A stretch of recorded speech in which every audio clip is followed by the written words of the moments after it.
From the Library of Congress in Washington, D.C.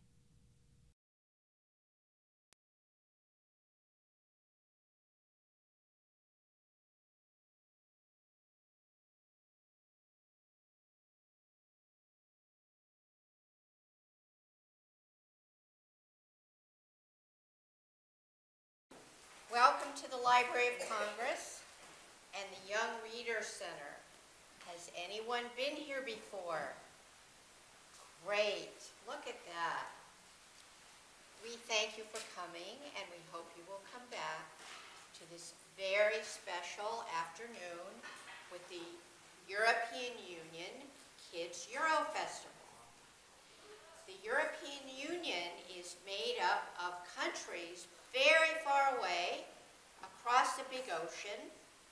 There are 28 countries that have come together to bring artists and entertainers to come to America and introduce children from the DC area about their country and what they do.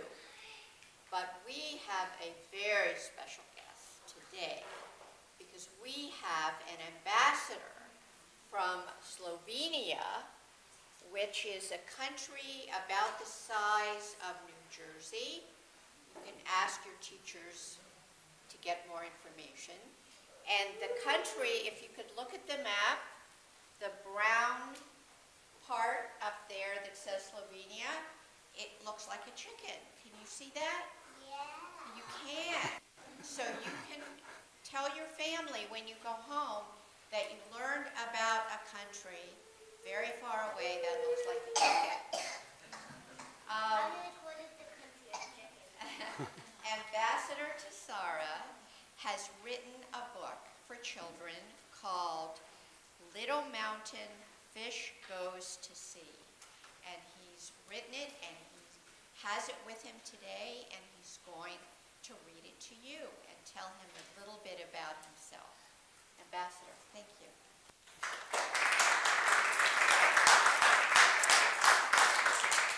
A good afternoon for myself as well. Believe me, usually I read books just for either my children or my grandchildren, but it has never happened to read my stories to such a huge crowd. So I'm really thrilled, I'm really delighted. First, I will sit down like you, take the book, and the book was written for two of my grandchildren, Eric and Max. They are both of your age. I wrote it in my language, Slovenian language, and the gentleman sitting over there with the white beard, you see him? He translated it into English. So, I will read it to you in English so that you are able to understand. Well, are we ready? Shall we start? Yeah! Okay, let's do it.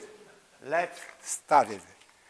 The name of the story is the title of the story is Little Mountain Fish Goes to Sea. You know what the fish is. Yeah, and you know what the sea is. I hope. If not, I'll explain to you. So, once upon a time, there was a little fish which lived with his mom and dad in a crystal clear pool in a creek high up among the mountain peaks. Yes. The pool was surrounded by majestic fir trees and larches, and amid the roots of one of the fir trees, the little fish and his parents had a cozy home. You see the home up there? The little fish was very curious. He constantly kept asking his mom and dad about one thing or another. And one day, he began asking what the world was like beyond the 9 pools, beyond the 9 creeks. His parents didn't quite know what to tell him, for they had spent all their lives in the home creek and they had been quite happy there. However, the little fish had heard from a very old fish that beyond the 9 pools And beyond the 9 creeks lay sea. The sea was a very large pool, so large that one could not see across from one shore to the other, and so deep that one could not see to its bottom. How is this possible? The little fish was wondering. Even in spring, when snow was melting in the mountains, or during summer rainstorms, when water in the creek rose and grew a little cloudy, both shores of his pool and its bottom could still be seen. I must go and see this marvel, decided the little fish. I could do that best during my vacation. His mom and dad tried to talk him out of it, but nothing has changed his mind. The little fish wanted to be well prepared for his journey. But the very old fish, yes, you see that? The very old fish didn't know much about the sea or the way to it. He had been in the river and even in a lake, but never as far as the sea. Anyway, he did not like to talk about what had happened to him during his journey. Obviously, it wasn't pleasant. But the very old fish had heard another old fish tell enthusiastically that many years ago, in a nearby creek, he met someone who had swum from the sea into these waters under the mountains. He had clearly been just as curious as the little mountain fish, but since he lived in the sea, it was the mountains that he was curious about. The little fish got himself a red traveling bag, like this, you see, and put into it some food and a few useful things that a fish might need most on a journey. He didn't forget to take along a dictionary of fish languages. Where it is? A dictionary of fish languages, you see. Then, the dictionary, of course, of fish languages, and a chart, a water map for fish, and of course a camera. Where is camera? A camera is over there. Oh, there's camera with that lady in red. And because the old fish told him that at sea the sun is very, very hot and glares terribly, so he borrowed his own straw hat. See? And sunglasses. Sunglasses. These are ordinary glasses, and these are sunglasses. You see? So the fish was well equipped for a journey. Auntie has used the hat, them and glasses, once or twice in the middle of summer on a sandbank between two pools, although there really was no need for them in that place. Early next morning, he went, that is, swam away. He really did not even have to swim. It was enough to just lean on the red traveling bag, and the creek itself carried them both downstream toward the unknown world. See? Just like this.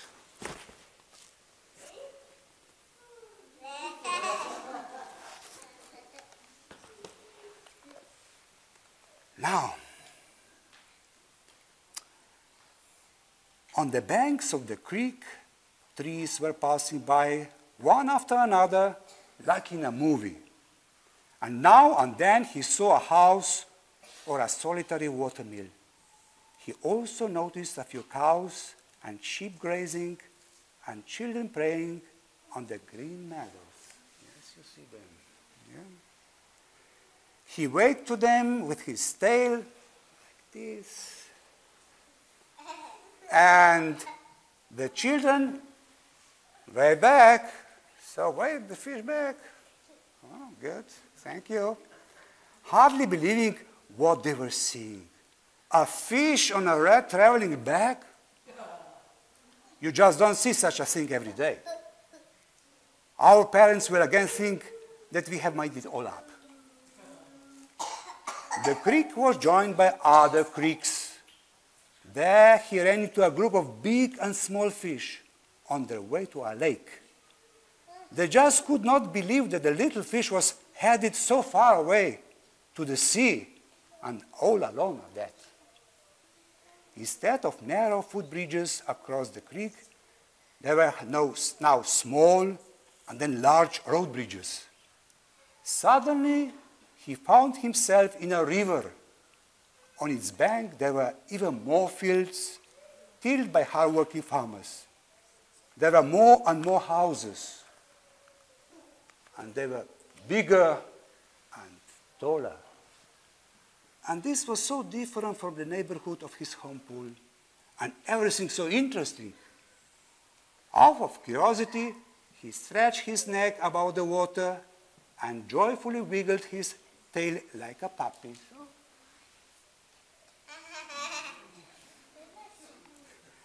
With his camera, he took many beautiful pictures. Many beautiful pictures. But he was a little bit concerned because the mountains he was used to seeing up close were getting smaller and smaller and ever more lost in a haze. Yet he did not lose his enthusiasm.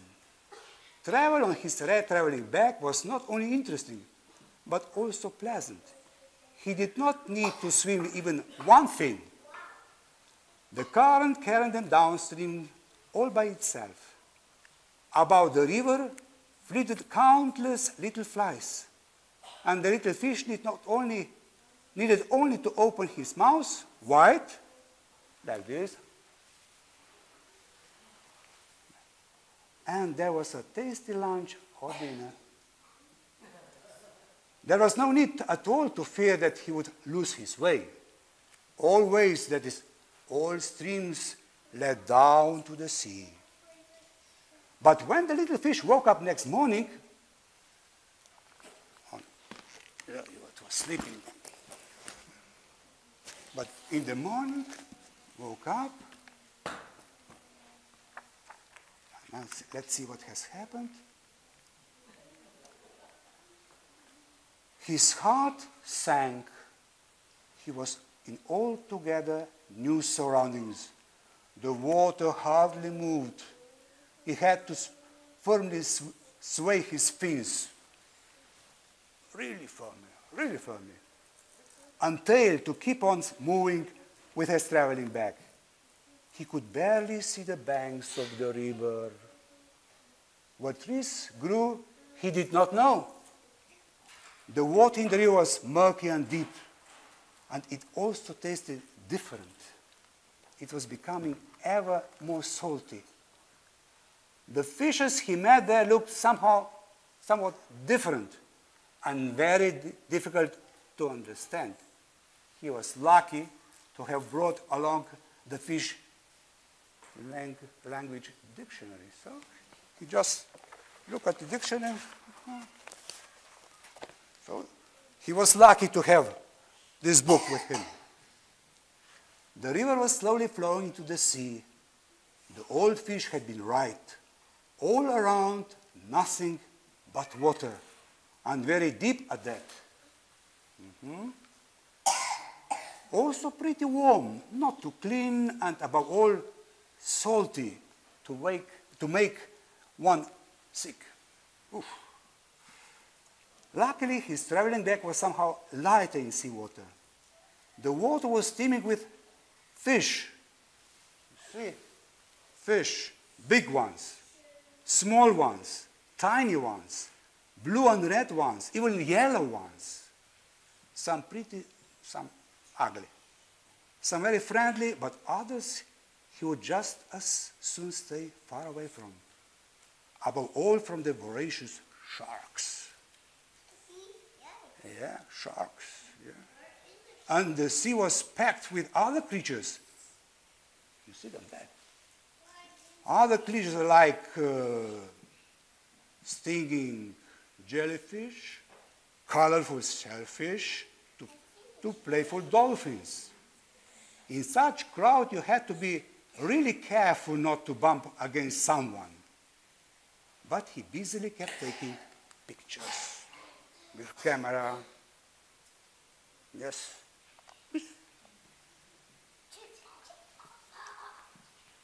The surface of the sea too was very crowded, full of rowboats, sailboats, and ships. These were large, larger than whales, larger than the largest fish. They had been built by humans for various purposes. They were carrying all sorts of things, and mostly they were very friendly. But, as he found later, some of the ships were also dangerous, particularly the fishing boats, as those were made for catching fish. In the water near the shore, people too were swimming. People never waded into the pool in the mountains because the water was too cold. When the wind began to blow, large waves rose on the sea, such as, like many other things, they never knew in his pool. The waves roared and tossed the little fish every which way, and he felt very sick. He had to watch out not to be dashed against the rocks. He held tightly to his traveling bag, tightly to the bag, so not to lose it. That would be a disaster. All the pictures he was able to take in the storm were a bit blurred. But when the wind quieted down and the sea became calm, the little fish wanted to enjoy a little rest and sunshine. After all, he was on vacation. He put on his glasses. Where are glasses? Inside? You think so? Yes. Oh, he put on his glasses like this. What else? Just let's see. Donned his straw hat. Yes. Like this. And stretched out on his red traveling bag, which now swayed lazily under the hot sun on the blue sea. This was a scene for a picture postcard with a message: "Greetings from a fish at the sea." The swaying and the hot sun soon lulled him to sleep.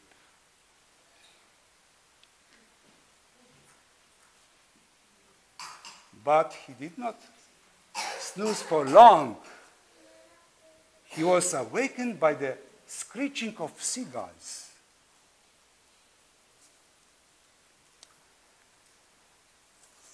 What? Seagulls, what did they do to him? The red traveling bag could be seen from far away, red color seen from far away. And when the seagulls saw the little fish sunning on it, they just could not believe it. At first, they argued whether they saw right. Then they could not quite agree which one of them would get the traveling bag and which one the little fish. Just long enough for the little fish to quickly plunged into the sea. Only straw hat, sad to say, was left to seagulls. This is crazy. Who can know his way around this world, in these waters, where you are not safe either on the water or under it? The little fish was very scared. But then a friendly crab invited him and his traveling bag into his home. That is, under his rock. Under his rock there was his home. The crab also taught him about all the other bad sides of life in the sea, but also about the good sides. The little fish thus realized that the sea is not only interesting and beautiful, but sometimes also unfriendly or even dangerous. In the end, he decided that the sea was not for him. Maybe for a day or two, since a fish can see there many interesting and useful things, but he would not want to live there. Too hot, too salty, too noisy, too crowded, and for a little fish, definitely too dangerous. He began to miss his folks, his home pool, the clear, cool mountain waters, the reflection of the mountains in them, the roots of his home fir tree. He made up his mind to return home. He put some seashells and other souvenirs in his bag so that it was full. He also took a picture with a friendly crab in front of his rock. He bid goodbye to his kind host, and under the cover of night swam toward the mouth of the river and toward his mountains. By sunup, he was already in the river flowing from his mountains. His travel was hardly easy. He got very tired, pushing his traveling back, especially in the upper stretches of the river. But the nearness of the high mountains and of the green forest was giving him new strength.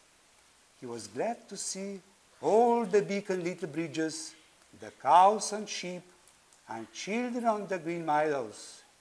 Distant too, they waved to each other. So wave to the fish. Yeah. A few more swishes with his fins, and he would be back in his home creek. He would be telling his relatives and friends about his sea adventures and show them the pictures. Now he understood much better why his mom and dad loved so much their little home amid the roots of a mighty fir tree. How right was the very old fish, he thought. It is beautiful everywhere, but it is most beautiful in the home pool. And I will somehow strengthen it out with Auntie about the lost straw hat. The end. Thank you. Thank you.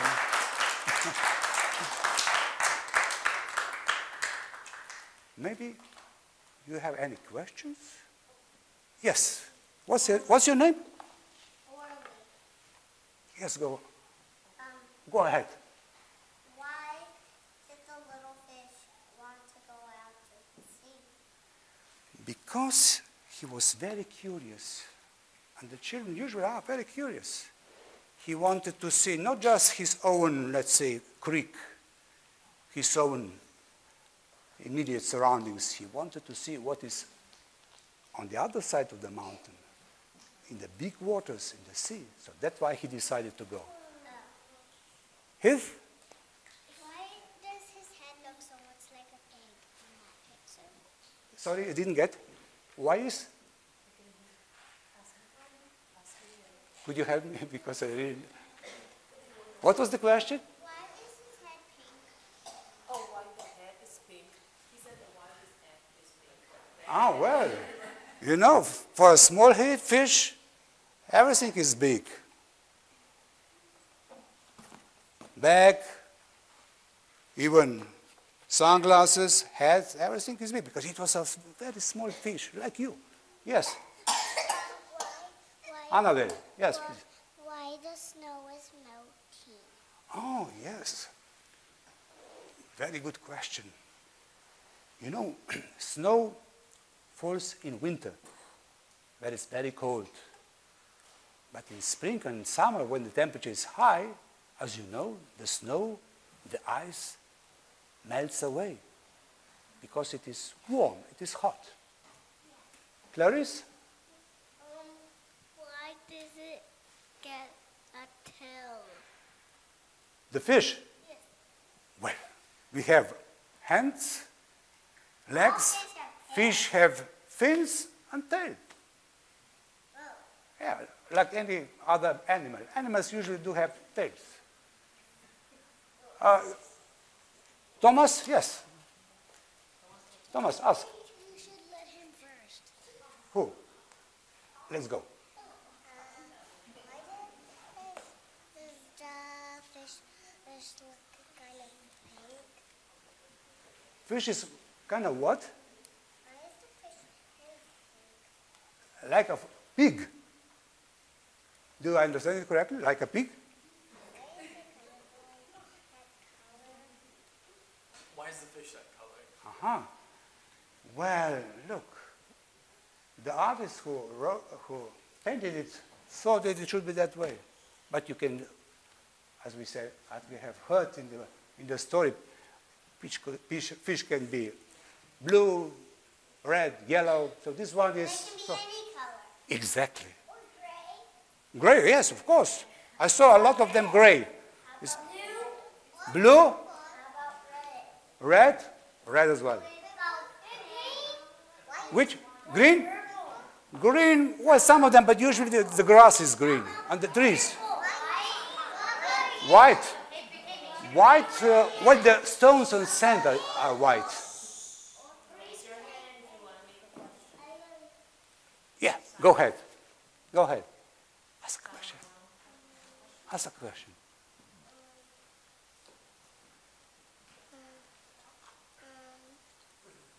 Will somebody help him? Yeah. Okay. Who else? You. Go ahead. Go ahead. Why did the fish want the other side of the mountains? Because he was curious. He wanted to know more than parents told him. He wanted to learn, like you. He wanted to learn as much as possible. To be a clever fish, really clever fish. But what was clever? Clever what? Clever club? Yeah, likewise. But why was he curious? Well, I'm not sure that I will be able to answer that question. What do you think? Why the fish was curious? Help me. Why the fish was curious? The fish was curious Yes? because at the other side of the ocean Yes. there were other things, and the fish can't see all of them just in that little lake. Exactly. Bravo. Bravo. You have to go to see places he would like to know what is there. Yes. Annabelle. Why the river was blue? Because all rivers are blue. Well, some of them, majority of them are blue, but some of them unfortunately are polluted and are gray. But usually if the water is clear, they are blue. Some of them were black. Black water? Yeah, because one time in Small Creek Park, I saw that the creek was like black. Yes, you're right, because the earth was black and the earth colored the water. Once it Yeah, I've heard about that as well. Once it was green. Green? Well, as I said, usually the grass is green and the trees are green, but maybe some waters are green as well. Yeah, sometimes I saw a little green in the water. Exactly. Yes. The- Why does the mountain look like it's cold, and then the other Yeah. part looks like it's warm? Well, you're right. The mountains look cold because they are quite high, covered by ice and snow. Yeah. And sometimes in summer, that ice and snow melts, and then the river, the creek, became much, much larger. And the water sometimes, as I said in the story, is not that clear. Okay, one more question. Who is going to ask the last question? Who hasn't raised their hand?